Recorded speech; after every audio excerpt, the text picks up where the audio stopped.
Hi everyone, Janie here with a Scrapbook Blessings Club tutorial on distress inks.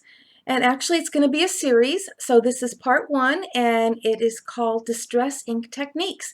And we will be using Distress Inks by Ranger. This one is Vintage Photo. We have Fired Brick and Salty Ocean, and those are just a few of the colors that they have. There's a ton of them. I must have at least 30 of them. And so right now we're going to head on over and see what the first techniques are that I'm going to be showing you.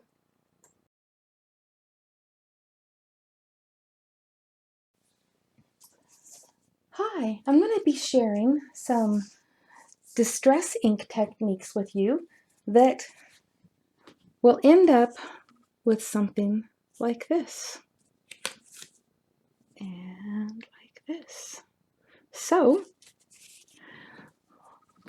what you're going to need is a piece of white cardstock and some distress ink by Ranger. This is Vintage Photo, and of course a blending tool. And I'm also using the antique linen distress ink for this, and another blending tool. You could actually remove these and just, put on a different one each time, but for what I'm doing right now, it's easier to just have two. And I'm also going to be using a stamp. This one is a cabin that is from this set from Gina K Designs, and I thought it had a nice rustic look for what we're doing. So the first thing I want to do is I want to change this from white to more of an antique linen look. So it's a little bit more vintage. And I'm sitting it on a piece of printer paper because I don't want to have to worry about cleaning off my craft mat while I'm showing this to you. So you get the ink on the blending tool and start off the cardstock on the paper and just gently work your way around. You can just add some as you need it.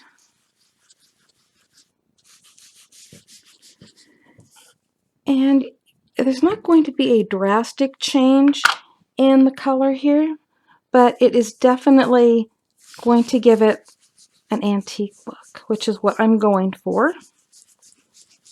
Even though I will show you here in a minute how you can do it with other colors for other looks. You can just put on as much or as little as you want. I don't like it to be completely solid. You definitely want it to have a little texture to it. Okay, so I've got that done, and as you can see, I'll hold up the white paper that there is a slight color difference there. So that is one technique, which just involves changing the color of your cardstock to match the project that you're working on. And I'll show you really quick here. This is one where I did it in milled lavender.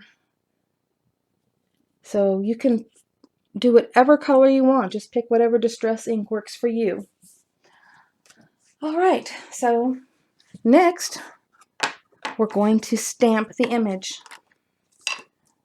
Let me get my stamp here all inked up so the image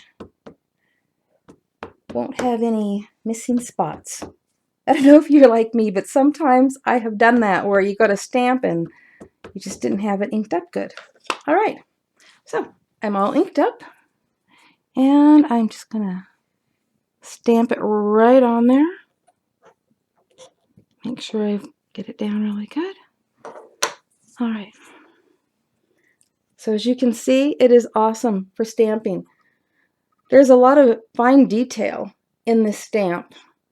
And I've heard people say that distress ink doesn't work good for fine detail, but I beg to differ. And you can see it right there. All right, now I'm going to close this back up for a minute. So the next technique, well, there's actually going to be two in one, actually. But we're going to tear this. And when you tear it upwards towards yourself, at least for this particular technique.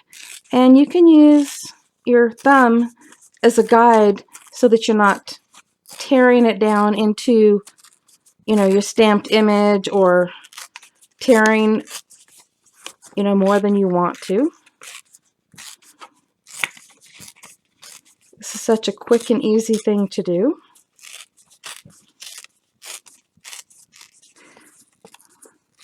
Okay, so now I've got it torn, and now the look I'm going to give it is the look of being burned. I don't know if you've seen some old photos that, you know, look like they've been burned, and I know people who have done that where they actually, you know, use a match and burn it.